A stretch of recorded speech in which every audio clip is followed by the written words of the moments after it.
গ্রুপের যে মিডিয়াগুলো রয়েছে তারা প্রতিনিয়ত আওয়ামী লীগের পক্ষে সম্মতি উৎপাদন করে যাচ্ছে। গতকাল ঘোষণা দিয়ে মাইকে ঘোষণা দিয়ে ছাত্রলীগ ছাত্রদলকে নোয়াখালীতে মাইকে ঘোষণা দিয়ে পিটিয়েছে, সেটাকে উদযাপন করতে দেখা গিয়েছে বসুন্ধরা ইস্ট ওয়েস্ট মিডিয়াকে। সাংবাদিকতা করা খুব ডিফিকাল্ট ছিল সেই সময়ও, ঠিক সেই সময়টিতেও অনেক পেশাদার সাংবাদিক তারা পেশাদারি দায়িত্ব পালন করে গিয়েছে।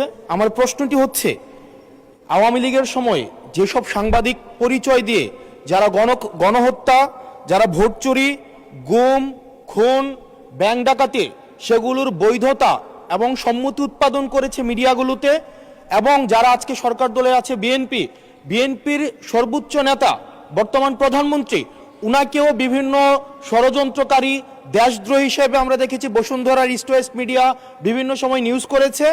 এবং আজকে যারা বিএনপি এবং জামাত আছে আমাদের এই সংসদে, তাদেরকেও বিভিন্ন সময় তাদেরকে হত্যা করার সম্মতি উৎপাদন করেছে কিছু মিডিয়া এবং কিছু নামদারি সাংবাদিক।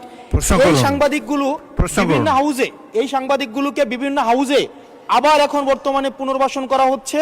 এই জুলাইয়ের পরে এখন টিভি থেকে জুলাইয়ের পক্ষের যারা সাংবাদিক ছিল তাদেরকে বের করে দেওয়া হয়েছে, সময় টিভিকে দখল করা হয়েছে।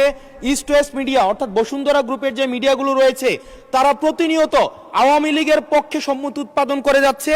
গতকাল ঘোষণা দিয়ে মাইকে ঘোষণা দিয়ে ছাত্রলীগ ছাত্রদলকে নোয়াখালীতে মাইকে ঘোষণা দিয়ে পিটিয়েছে, সেটাকে উদযাপন করতে দেখা গিয়েছে বসুন্ধরা ইস্ট ওয়েস্ট মিডিয়াকে এবং কিছু টকশোজীবীদেরকে। আমার মাননীয় মন্ত্রীর কাছে প্রশ্নটি হচ্ছে, এইসব যারা এই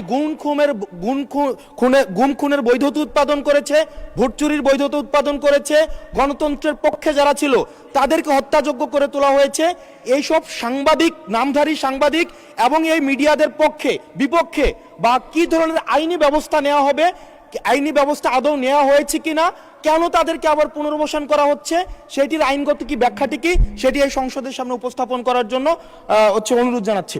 ধন্যবাদ। মাননীয় মন্ত্রী, কি ব্যবস্থা নিচ্ছেন এইসব সাংবাদিকদের বিরুদ্ধে সেটি জানতে যাচ্ছি। মাননীয় স্পিকার, আপনাকে ধন্যবাদ।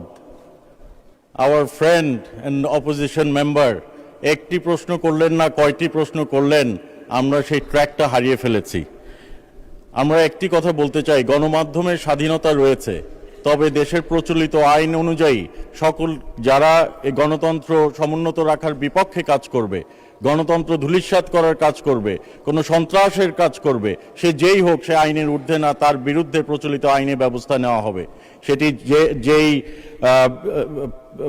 যেই সাংবাদিক হোক, আর আমাদের পলিটিশিয়ান, বিজনেসম্যান, চাকরিজীবী আইনের ঊর্ধ্বে তো কেউই না।